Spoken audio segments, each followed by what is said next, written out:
Bonjour, j'aimerais vous proposer de voir avec vous des principes qui nous permettent de mieux communiquer.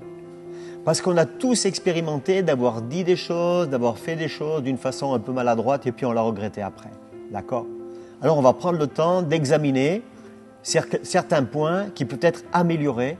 Comme ça, on pourra mieux communiquer avec les autres. Donc, on ne se prend pas la tête, on fait ça comme un jeu.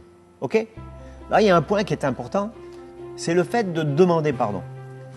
Je ne sais pas qui n'a pas eu l'occasion de demander pardon une fois dans sa vie. Et on a tous vu que dans les relations, des fois, des choses sont dites, sont faites. Et puis, on peut être blessé, on peut avoir blessé l'autre. Et puis, on sait que si on demande pardon, la relation peut être établie, n'est-ce pas? Et plus on attend, plus la situation s'envenime, plus la situation va dégénérer et elle peut paraître désespérée. Donc, le pardon, mes amis, c'est une puissance qui libère.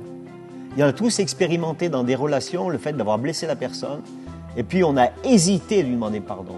Ou nous-mêmes, on a été blessés et on sait que si la personne nous demandait pardon, alors la relation serait rétablie. Et quand il dit que le pardon, c'est une puissance qui libère, j'aimerais vous dire que la première personne qui est libérée, ce n'est pas la personne à qui vous pardonnez, mais c'est celui qui a prononcé le mot pardon.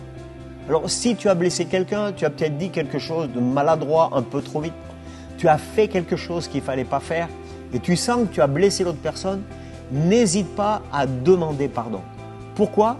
Parce que c'est toi, lorsque tu demandes pardon, qui va être libéré. Et je pense qu'on a tous expérimenté ces choses-là. Donc, je vous encourage.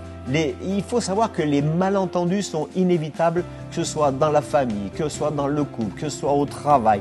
Mais le pardon, ça peut devenir un style de vie et ça peut éviter beaucoup de désagréments. OK? Donc, alors je vous encourage dans les temps qui sont devant nous, si vous avez vécu des situations il y a peu de temps, n'essayez pas de remonter sur 10, 15 ans, 20 ans en arrière. Puis si la personne t'a blessé, c'est pas à toi à demander pardon. Parce que j'ai des personnes, des fois, qui me disent, mais il faut demander pardon s'il m'a blessé. Non, non, non. Demande pardon si tu as à demander pardon. OK avec ça? Donc, j'ai quelques versets à vous laisser qui vont nous encourager parce que la Bible parle beaucoup du pardon.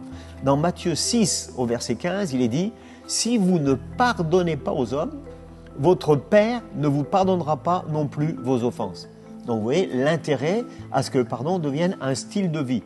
Et quand il est question de demander pardon, c'est pas je te demande pardon, quelque chose de léger. Hein. Ça vient du profond de ton cœur, tu réalises que tu as blessé, tu réalises que tu aimes l'autre personne, dans le couple, tu aimes l'autre personne, tu as fait ou dit quelque chose, prononce la parole de pardon, tu verras, tu enlèves le poids sur tes épaules et puis il y a de grandes chances que ça soit un nouveau pont relationnel qui soit créé avec l'autre. Colossiens 3, verset 13, supportez-vous les uns les autres et si l'un a un sujet de se plaindre de l'autre, pardonnez-vous réciproquement, de même que Christ vous a pardonné, pardonnez-vous aussi. Et un troisième verset sur ce thème tellement majeur du pardon, Hébreux 12, verset 15, veillez à ce que nul ne se prive de la grâce de Dieu, à ce qu'aucune racine d'amertume poussant des rejetons ne produise du trouble et que plusieurs ne soient infectés. Pourquoi? Parce que tant que tu n'as pas prononcé des paroles de pardon, tu as l'amertume, tu as la haine, et la Bible dit qu'il y a des racines d'amertume qui viennent là et qui affectent toutes tes relations. OK? On va travailler ça pendant les jours qui sont devant nous.